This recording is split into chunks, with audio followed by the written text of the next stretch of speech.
Hello, my beautiful pearl, and welcome to Thursday. Welcome to my Thursday's Life with me, yours truly. I hope everyone is doing great, and I hope you're having a great Thursday. I'm having a creative Thursday, to say the least. Somehow, somewhere, at one given point in time, I convinced myself that I can only be creative at night. And today, I was on a mission since the morning to prove to myself that it's not true. I can be creative anytime. I just need to set my mind to it. So, welcome. And today, we're going to be talking about a topic that is one major topic in everything that I do, everything that I try to support people with. And that topic is mainly about clutter. Now, a lot of people think that clutter is only about the physical stuff, but it's a lot more than that. Today, I'm going to be talking about three main things related to clutter. So, basically, how clutter affects us in our life and how it can sometimes dictate things and how we can, reverse that. What's the way to reverse that? And third, and most importantly, is what is the best way for us to declutter? That exercise to me was a life-changing exercise. I'm going to be talking about it a little bit more in details. But first, just let me tell you, we're going to be together for around 45 minutes to 1 hour tops. And stick with me because at the end of the live, I'm going to be sharing a very, very important invitation that you might want to be just intrigued to take. So without further ado, let me start by just telling you a little bit of a story about me and clutter. And that story, I have so many stories actually about clutter because I lived with a mother who is like, probably for me, I can consider her the guru of clutter. God bless her. I love her to bits. But that part of life with her has been so challenging since we were kids, and it still is, believe it or not. Unfortunately, she's still in that place. But thank God, I figured things out along the way. When I was going through my life, going through my own experiences, I understood how much clutter can actually affect us. So, as long as I remember, our house, like the house where I grew up, everything about that house, to me, and even still until today, is very, very gloomy. Every time I would go to the house, like I would feel there's this big burden that is not even mine, because it's not my house, right? So I remember when we were kids, and because we lived in a place where there was a lot of political unrest, and it's still happening, unfortunately. But when I was born literally at the very beginning of the civil war in my own country. And because of that, a lot of the time we were not able to stay in one place, so we had to kind of move a lot from one place to another. And we were, I would say, one of the very fortunate people to be able to go from one place to another, because we had two places that we owned, two places to move in between. So I was born in the city, and we had a house up in the mountains. Now, during the Civil War, the main unfortunate events were happening actually in the capital, in the city where we lived, where I was born. That city is part of my life and it's part of my heart, and I just love it. But my childhood in that city was so tricky and so difficult because of that situation. And because of all of this, my mother developed this need for her to make sure that we have everything all the time, because you would never know when you might need something and there is no way for them to go out and get, for example, food or clothing or things to clean with, or anything that you can think of really that is required to be in the house. And sometimes things that are not really required. But then that developed a little bit further down the line. But during the war, I remember when we used to move from our house in the city and just try to go and spend some time in the mountains where there isn't that much unrest, and they would, like my mom and my dad, would feel safer for us, basically. I remember every time we wanted to move, and my mom would have stuff. That's all I can call them, because to me, every time I look back and every time I try to remember, like, what were those things that she so badly needed to use in both places, or like to use up in the mountains and not in the city, or the other way around. So I remember every weekend we wanted to move up or spend the weekend in the mountain when the situation would allow it.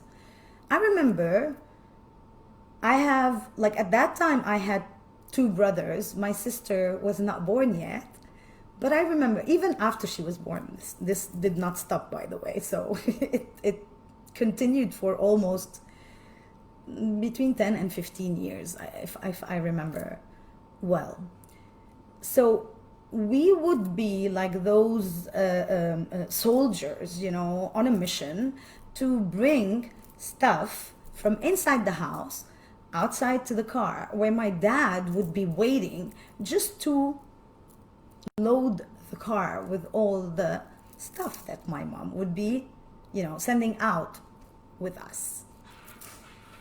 I remember not one single time that trunk of the car had, just this little space left for us to put anything in. My dad has this concept that he is actually, he's a very good space organizer, if that even exists as a definition, but he would be like the neater person to do the setup of the bags. And sometimes there would be bags, sometimes there would be paper bags, sometimes there would be luggage. So it really depends, and sometimes it's a combination of everything. Most of the time it's a combination of everything.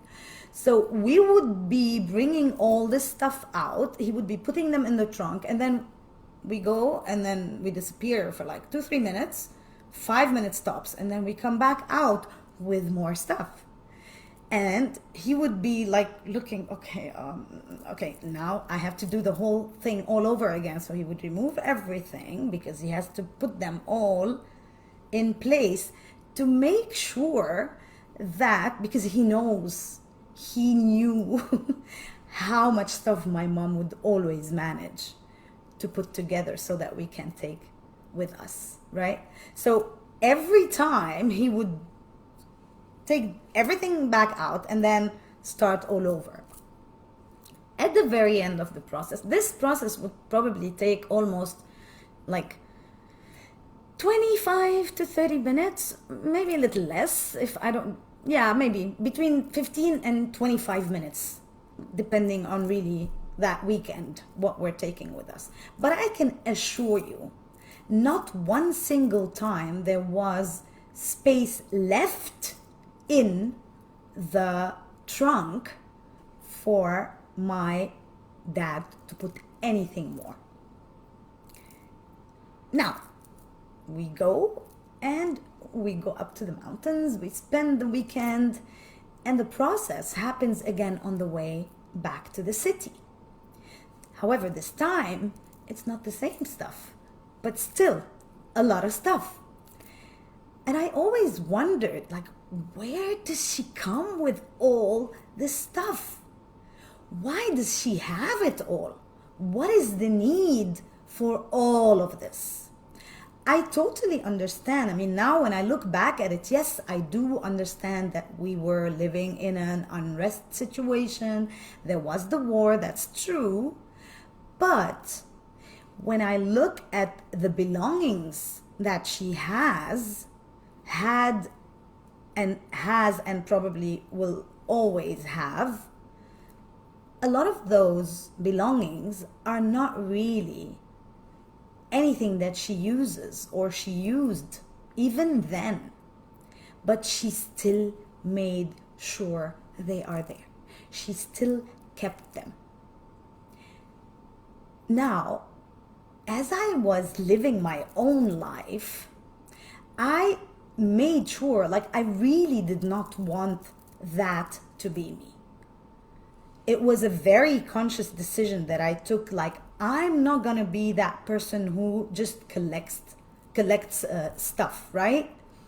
Although when I was living with my parents, I had that tendency, because even when I wanted to get rid of something, she wouldn't let me, you know?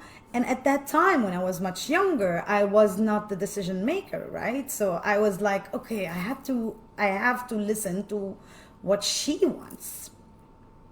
And my dad, God bless him, he was, you know, that person who would always want to be on the sidelines. You know, don't let me get involved in there. I don't want to be part of this. So we had, as the kids, we had to suffer throughout all of those years with that clutter around us. Now, why am I so keen on telling you this story? Why is it that I want to make sure that when I talk about the story, and this is my mom I'm talking about, and this space is my space, the space where I was born, the space where I was raised, the space where I spent 25 years of my life, that was that space. And for those 25 years, in those 25 years, I remember really very well how much every time I used to go to my parents', which is my parents' house now, but it was our house. Every time I used to go into the house, I would feel like this really bad energy about the house. Something was not right. Something was like, it always felt that there is this burden, there's this heaviness, there's this negativity all the time. And you feel it's dark, although there are lights and there's everything. Well, not these days, but there are lights all around. But because there was no single space in the house that did not have things in it, even the light coming from outside of the house was finding difficulty to get inside. And you know, light just goes through empty spots and empty spaces. This just can give you an idea of how much stuff there is and how much clutter there is. Now, I've seen a lot in my life, and this is a topic that I actually wanted to dig into, because I wanted to understand why it is that my mom is so attached to things, and why is it that she never lets anything go, right? So when I was doing all of this, and I wanted to understand everything about clutter, I actually realized that my mom, like, if this is the spectrum, let's say, okay, so this is the spectrum, right? If my mom was here, believe me, my mom was probably an angel compared to the things that I've learned in my life by just watching things around me, going to people's places. So even my mom, with all the clutter that she had, she's kind of okay compared to others. Now, why am I saying this and why am I telling you this? I'm telling you this just to highlight this to you so that you can check for yourself. You can look around you and check for yourself where you are on, well, it's kind of a spectrum, really, right? If I'm, well, today, let's say this is too much clutter, this is, and this is no clutter at all. So I can proudly say I'm here. I can assure you, I can proudly say this. And it took me time to get here. It took me a lot of error, like, mistakes. And I did this process and that process. And I tried this and I tried that. And, nothing worked until I figured it out. And I found the best way to do it. I'm going to share that with you later on. But just so you remember, this is a spectrum. My mom, I can tell you, she's probably around here, right? I don't know. You or some of you might be here, and some of you might actually be here. The more you go in that direction of the spectrum, so the more clutter you have, basically, the heavier the space will be.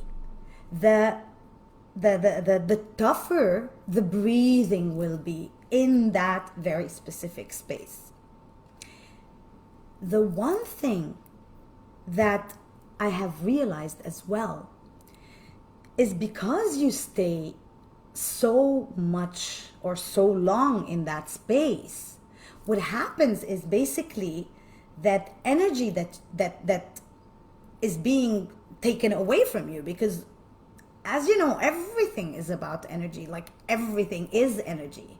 And everything has energy. My clothes, my hair, my bed, my cupboard, my sofa, everything has got energy.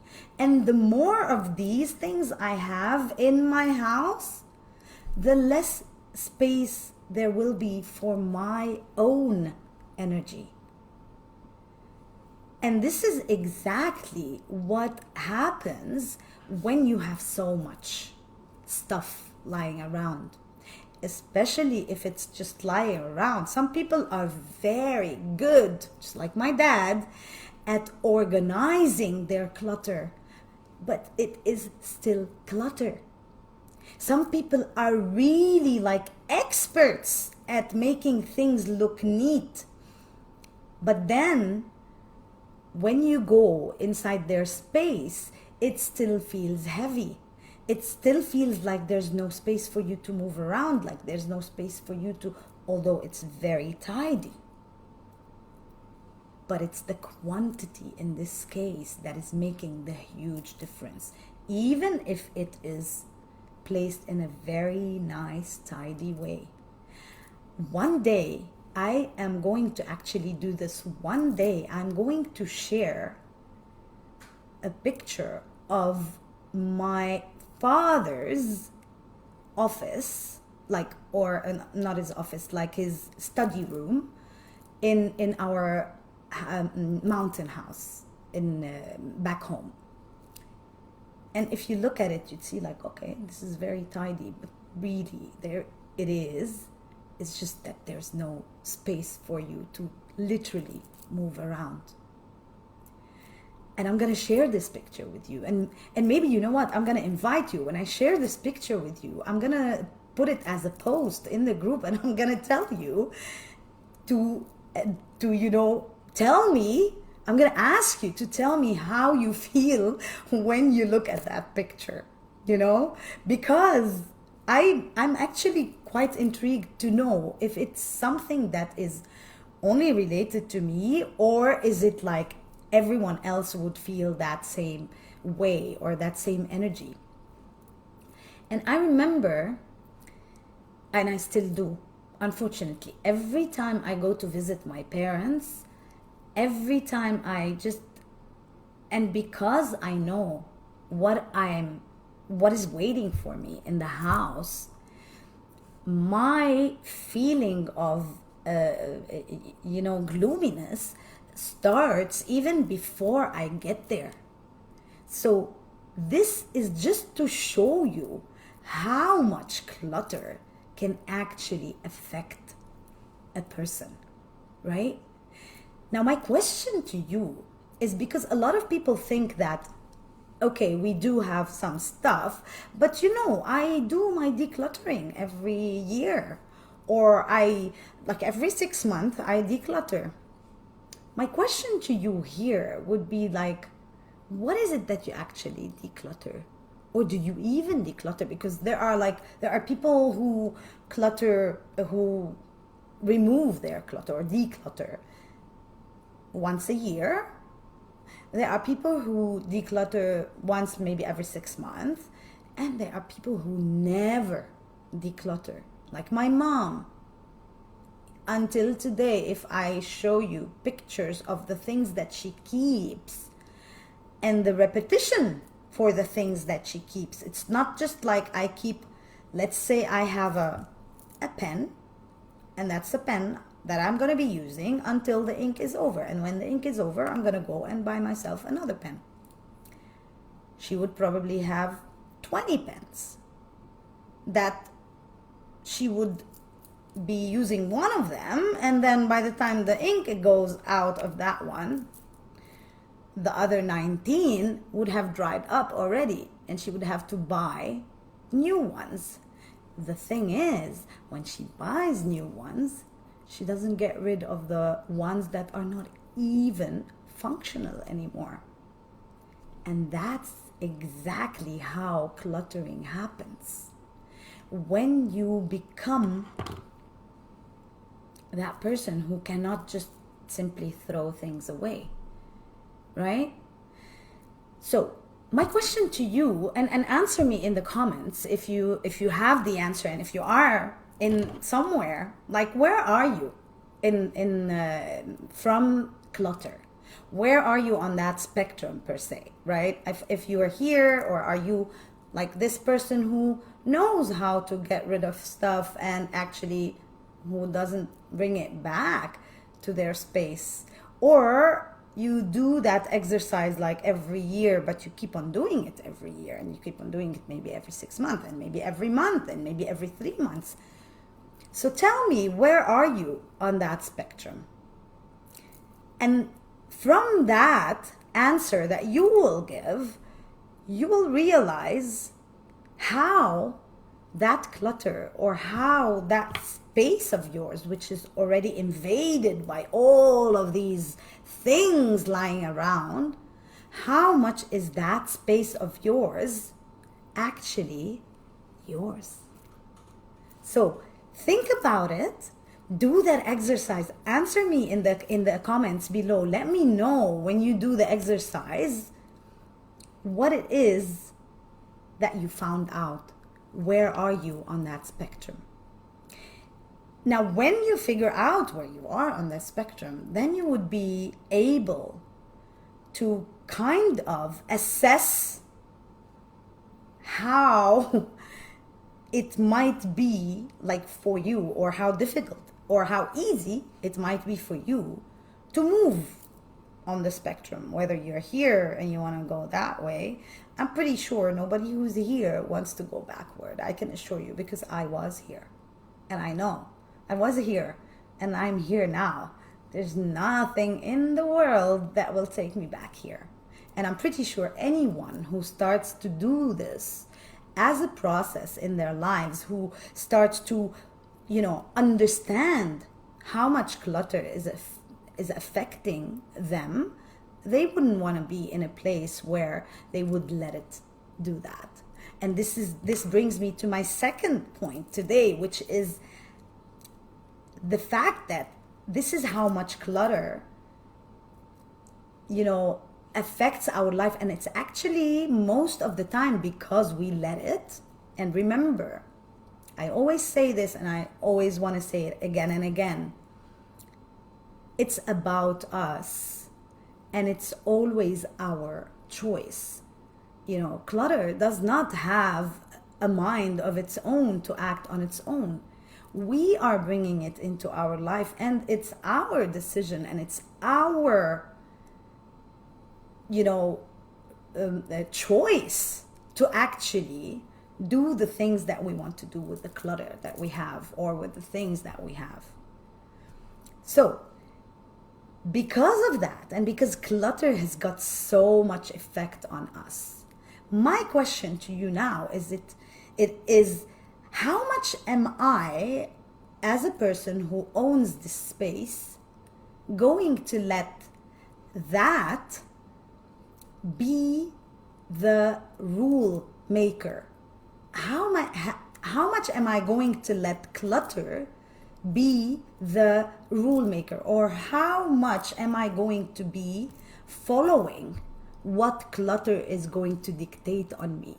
Because the thing is, when you start putting things around, and when you start keeping those things and never letting go of them, it kind of develops some sort of like a separation anxiety, if you wish. That, like, how am I gonna let this go? No, I mean, I've been keeping this for so long, I'm not gonna let it go. It becomes like a challenge for people to just let go of things. But remember, they are things. Your life is about how you want to excel. It's about how you want to move.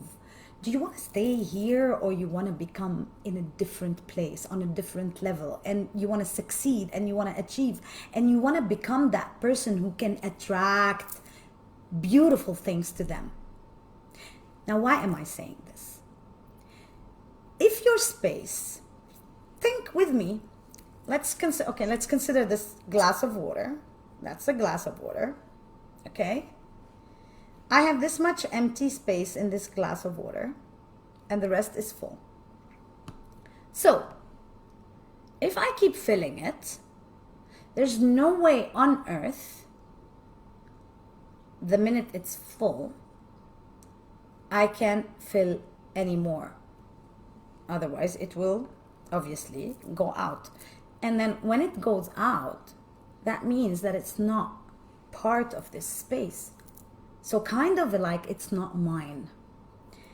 Why am I doing this? Why am I using this kind of description? If your house is this, and you fill it with stuff, this is your stuff, and you keep on filling it. And mind you, all this stuff is stuff that you don't use, stuff that is just lying there, doing nothing except collecting dust and taking away all your energy, and just filling the space with the energy of this. By the way, the energy of water is amazing, so we're not talking about water here, right? So imagine that I keep on filling it with things I don't use, things that have zero meaning to me, or that have zero use. And then I start thinking, I wish I can have, a beautiful, I don't know, like a TV station that I want to put in my house. But then there's no space. So think about it in that way.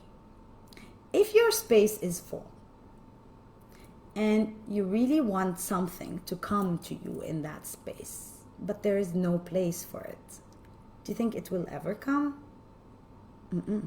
It won't. This is how clutter actually works. And this is how clutter dictates the rules of your life if you let it. The fact that you keep things that are of zero use to you, and they're just collecting a lot of your energy, and they're just occupying space that could be the space where your dreams can come true. That could be the space where you can actually excel and become the best version of who you are. But there's this space and this clutter around you that's not letting you even move. This is how much clutter has the upper hand when it is there. Now, the beauty of this is that it doesn't have to be this way. It certainly doesn't have to be this way. And you are the person who can make it change. Clutter is going to always be there if you don't do anything about it. So, the first thing that I did personally to become that person who moved from here, and believe me, because I saw my mom, I actually didn't even want to be here. I wanted to be here from the beginning, but it was very difficult because I was so conditioned with her. I was so, I was literally following her steps without even knowing, because this is how conditioning works, because this is how my belief system was set up, because of the way I was raised, because of the way not just the way I was raised, also the fact that we were living in a time when there was war and there was so much uncertainty, that keeping things was very important, because you never know when the roads are closed and you cannot even move around to get anything for yourself or for your family members. So all of this, with the conditioning, with, watching my mom and seeing how she does things subconsciously, whether I like it or not, it is there. Well, not anymore, because I figured it out, remember? So until I figured it out, it was there. And until I figured it out and I knew that I didn't want to be in here where my mom is, so I was stuck here for years. And I remember when I used to move from one house to another, because when I came to Dubai, where I live now, I had to move houses. I didn't stay in one house all the time. I've been here for 23 years. It's impossible for me to stay in the same house for 23 years. So I had to move around. Every time I moved around, I used to be shocked by the amount of belongings I used to have every single time, until I did figure it out and until I found the best way to make sure that my space is my space and it's not the clutter's space. And just so you know, this is only one aspect of clutter. Because clutter doesn't necessarily have to be only with physical stuff. It is the physical, but there are other types of clutter that you would be having if you are that person who collects or who keeps stuff that are most of the time useless to you. They're just sitting there. So what happened is, when I figured it out, or I decided, I realized that the main reason is because I obviously was conditioned as to how my mom raised me and the whole situation. I realized it was something even more than that. That whole situation that my mom was living, and she's still living it, unfortunately, and that whole time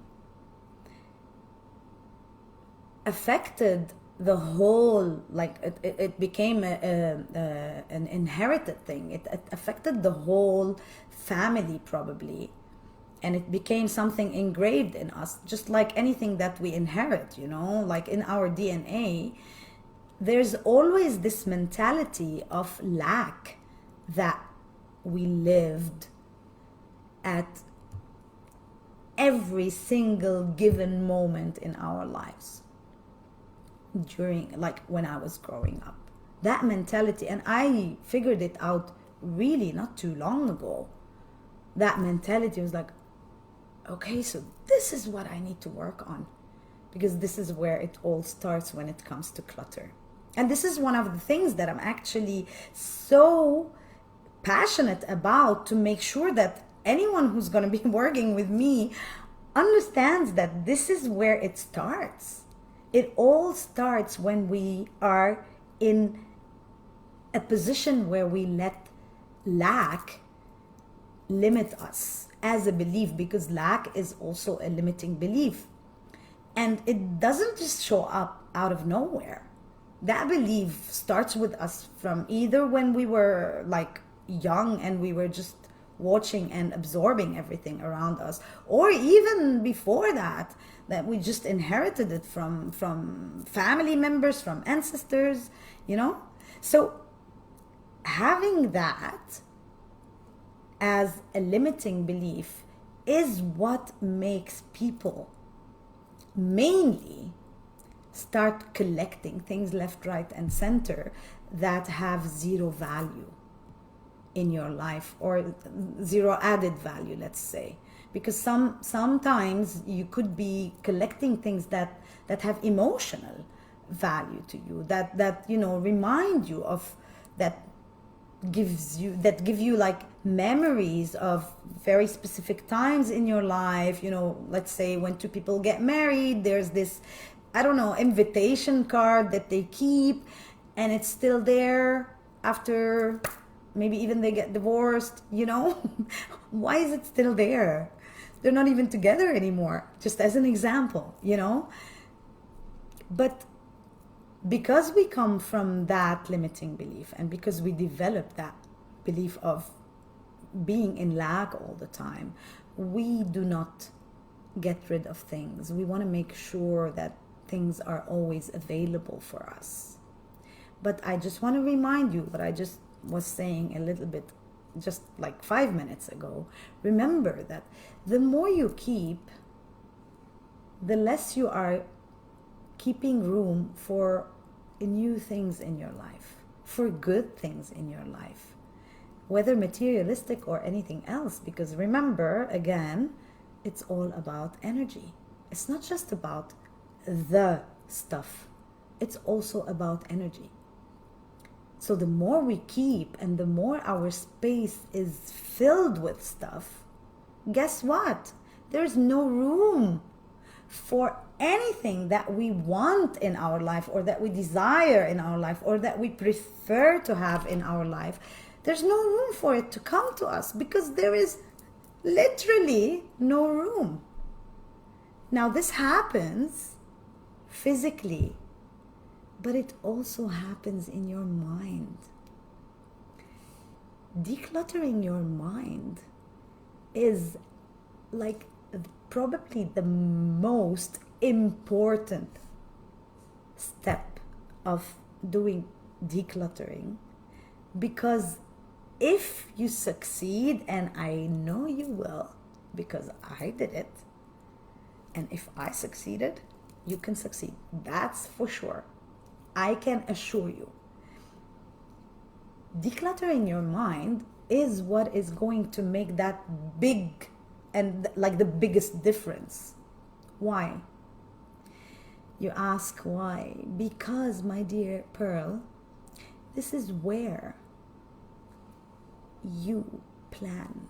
This is where you see things for yourself tomorrow, in the future. This is where you manifest. This is where everything, this is where you create. Well, this and your womb, obviously, for women, and energetically for everyone, but specifically for women. That creation center starts with you preferring to have something in your life. If you don't have any space in your brain to actually think, or to formulate your ideas, or to formulate your plans, or to even plan, because there's so much happening in there and you don't know how to get rid of all of these ideas, because you're so stuck with so much going on because of all those beliefs that you have. And when I say beliefs, obviously I'm not talking about religion. I'm talking specifically about limiting beliefs, those obstacles that we create for ourselves as we live our life, or we get conditioned by the group consciousness, by everyone around us telling us this is how it should be. Who said so? You know? Says who? Why would I want to listen to everyone else and not to myself? When it comes to my own space, when it comes to my own thoughts. Because of this becoming like part of it, it's like your limiting beliefs, or whatever is limiting you, or whatever is causing you to actually keep stuff that you don't really need, or clutter your brain with so much happening in it. Because this is not something that you want for yourself. You will reach that point where you will take that decision to say, you know what? I'm not going to stay here. I don't want to be stuck in this place, because I want so much more for me. I want so much more for myself. I know I have a lot more in me than to be stuck in this place just because I am unable to get over my belief of lack, or just because I am so attached to things that really have zero value in my life. So the minute you start by going in that path of thinking, you're on the right track. You are on the track of moving from here, or even here. Like, even if you are someone who just cannot get rid of anything, but you figure out that it's time for me to move, you can do it. It takes work, yes. It takes dedication, 100%. And you don't want to fall back. Why am I saying this? And this is why I asked you at the beginning, tell me how you do your decluttering. And that brings me to my third point of the day. When I asked you, I gave you examples. Like, you could be that person who declutters every 6 months, or you could be that person who declutters every 1 year. Or you could be that person who never touches anything and just keeps everything that they have there and just... So, who are you and where are you? The trick is, and the biggest, the answer is, which is what I found out. So happy that I did, because this helped me create this whole thing. This helped me, and this was the trigger, by the way. Clutter and decluttering as a whole was the trigger for me to put all of this program together that I always come and train about and talk about. Every time I talk about something different, the program is just a combination of everything, and it will bring you from this place to this place, through going through all of these steps that I am so happy I found. Because if I was that aware 5 years ago, I would be now in a completely different place. If there was someone who did what I'm doing today for me, and gave me that program and said, you know what, here, this is your blueprint, go ahead, do it, and see where you will go. If I had that person in my life, oh my God, I would probably think I'm the luckiest person on earth. And this is why I developed this, because I know it took me years to come here. And I want to be that person who can give a fast track to people who really need this. And the third way, like I said, the third thing I want to talk about is The best way for declutter is to do it once and for all. Now, when you do it once and for all, this is the trickiest part, because this is where you want to know and you want to be totally aware and fully in control. You're the one now dictating how your space is going to be, how your thoughts are going to be organized, how your time is going to be organized, how your priorities are going to be organized, how the people in your life are going to be organized. This is clutter, not just the physical things that you have in your own house. All of these are related to clutter. And if you cannot organize all of them and you are not consistent and you keep on falling back, leading you to, making mistakes and just trying to learn from them,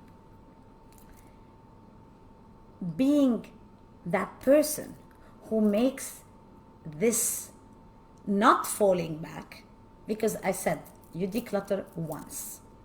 That's number one. In the third point, you declutter once. The second thing you want to do, you want to make sure that your habit becomes that of change, that of not wanting to bring things that you don't need.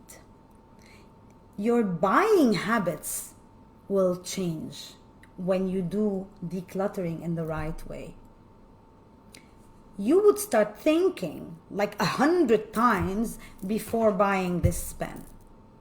This is how efficient this is.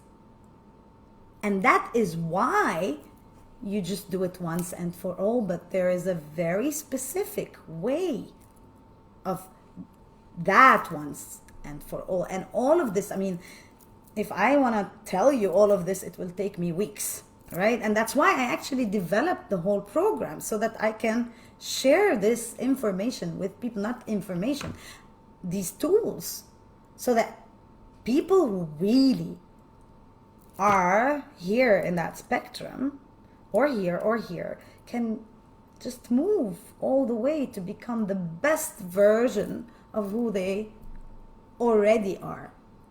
Because it's like peeling, obviously not an onion, because the onion would have smell. What can I say? It's just peeling anything that has a very, very important core in the middle. That core is that champion of yours. And those layers that have built, that we want to peel off, these are all your limiting beliefs. These are all the clutter that you have in your life, whether it's a physical clutter, whether it's happening in your brain with your thoughts, whether it's the clutter of your calendar that you have zero clue how you're gonna live the way your calendar is set up. The clutter in your priorities, where you don't really know how to prioritize, in fact, when you have so much clutter in your priorities. The clutter with the people in your life. Do you really, are these people really adding value in your life, or are they just an added number to the number of people that you know? Should they be there? Should their energy even be present in your life? How are they affecting you? These are all questions that are like gem questions that you want to ask yourself, and you want to answer them. And actually, why don't you try to answer them in the comments? Let me know. That's the second step, right? So once and for all, then you change your buying habits. And these are tools that I will share with you, obviously, in my program. And the third and the most important thing, and this is This is something that you want to do for everything in your life, not just when you declutter or as part of the decluttering exercise. This is something that you want to always feel and you want to always experience and you want to always practice. And when I say the word, you're going to say, oh yeah, of course, Mesu, we know. But a lot of people don't, believe me. A lot of people forget to be grateful. A lot of people forget to have gratitude in their life. A lot of people forget to thank the Lord, the universe, Christ, the prophet, whoever you believe in, yourself, to be grateful for anything and everything that you have in your life. Because gratitude is the most important feeling, and it's the most important practice that you can have in your life that will actually bring you the things that you desire the most, the things that you really desire in your life, the things that you are really thriving for, but you really don't know how to get there. If you never say thanks, and if you are never grateful, if you're always nagging and gloomy and, and negative and pessimist, the universe will understand only that and will bring you more of that. The more grateful you are, the universe will simply bring you more things to be grateful for. Think about it this way. It is that simple. People, trust me, it's not that complicated. If you think about it in a way that, the more grateful I am for the things that I'm really grateful for, the universe is going to bring me more of these. So, remember to be grateful. And that's the third thing I want to talk about when I talk about the best way to declutter in your life. So be grateful for the things that you really need in your life, that really make a difference in your life. And the things that don't, they just don't make you feel grateful. They don't make you feel anything, to be quite honest. You don't want them in your life because they're just simply depleting your own energy. They're depleting the energy of everything for you, around you, within you, outside of you. So always remember that. I cannot stress enough how important gratitude is. Now, having said that, I want to give you my take on everything and why I'm doing this. I'm doing this because I don't want people around me to be me when I was struggling, to be me when I was coming from lack, to be me when I was always gloomy, and I was gloomy not because I wanted to be gloomy. I was gloomy because of the effect of everything around me. But then I realized that, and I don't want anyone to be in that place. And if I can help in any way, I will.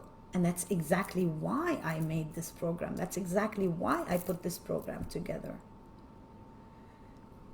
Now, I hope really from the bottom of my heart that everything that I told you today was beneficial for you. And I hope that it lit a bulb in your mind, or it made you have those aha moments oh my God, that's so true.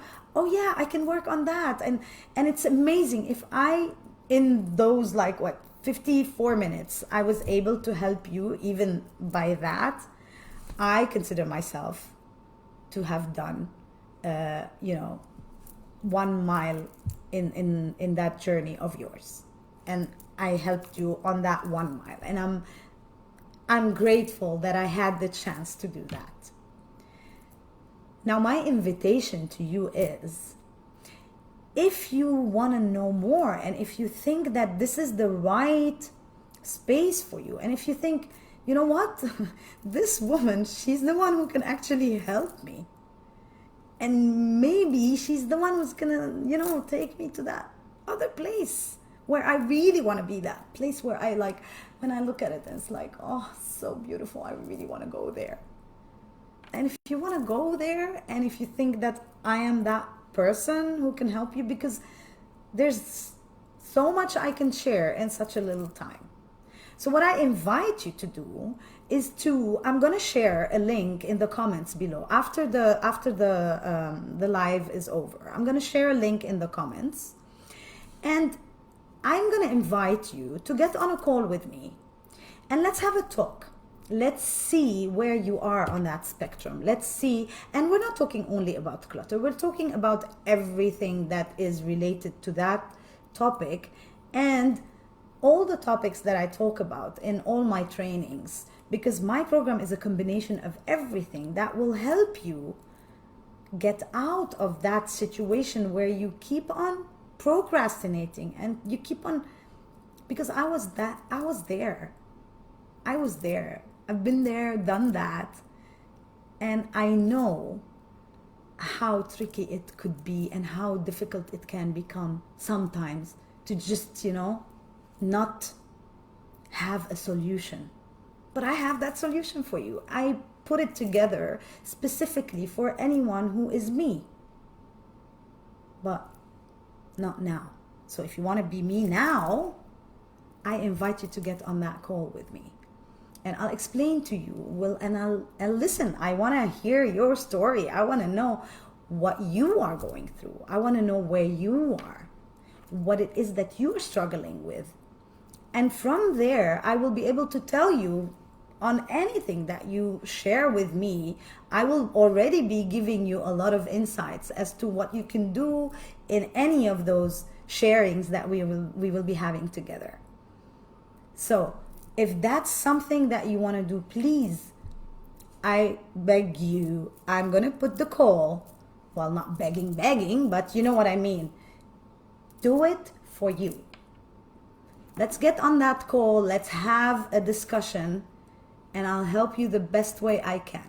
Now, if I find that I am the one who can actually guide you in the direction where you want to go, and I'm sure everyone in the world wants to go in that direction. I promise you, nobody wants to go down. Nobody in their sane mind wants to go down. Everybody wants to thrive. Everybody wants to become the best version of who they already are, right? So I'll invite you to do that. Get on that call with me, and after we talk together, if I find that I'm the right fit for you, that I can really support you and I can help you and I can guide you, I will share with you how working with me looks like, and I will share with you more information and more details about how this works. And only then you will be able to say, you know what, yes, I'm gonna do this. Or maybe, just maybe, you're not ready for it. Maybe I can help you in a different way. But I won't be able to know that unless we have that chat. So again, I'll share the link in the comments below. And if you are willing to take yourself from where you are today to where you want to be, even tomorrow, book that call. It will take you to a calendar of mine where you will have all those slots that you can use, and it will come to you in your own time zone. So it's really very easy, very simple. Book that call. It's a free call. There's nothing to it. We're just going to have a discussion. I'll get to know you. You'll get to know me better. And from there, we will see how things go. And with that, I really hope that I was able to add, even if that little, value to your time. I am forever grateful for you being here with me. And this happens every Thursday. Don't forget. I'll see you again next Thursday. Ciao, ciao.